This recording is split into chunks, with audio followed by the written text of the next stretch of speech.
रामपुर खेरा गांव में एक पुरानी हवेली थी जिसे लोग नरसंहार वाली हवेली कहते थे। कहते हैं एक रात में वहां 17 लोग मारे गए थे और तब से हवेली बंद है। आरव, एक यूट्यूबर, अपने दोस्तों निकिता और विवेक के साथ वहां जांच करने गया।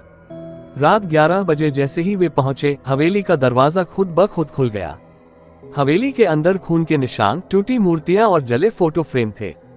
दीवार पर खून से लिखा था, वो लौटेंगे और फिर सब मारे जाएंगे। निकिता को एक पुरानी लकड़ी की अलमारी में 1912 की एक डायरी मिली। डायरी में लिखा था, ठाकुर ने अपने परिवार और नौकरों को जहर देकर मारा था।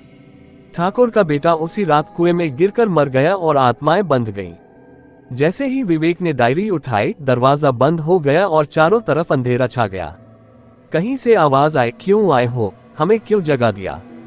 आरव को एक कमरे से बच्चे के रोने की आवाज आई। कमरे में एक लड़की खड़ी थी जिसकी आंखें काली और मुंह खून से भरा था। लड़की बोली, ठाकुर ने हमें मारा, अब तुम जाओगे।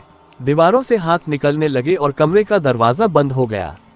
निकिता गायब हो गई और जमीन पर सिर्फ उसके घसीटे जाने के निशान थे।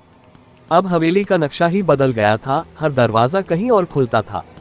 एक दीवार पर लिखा था, जब तक नई आत्मा नहीं मिलेगी हम नहीं छोड़ेंगे।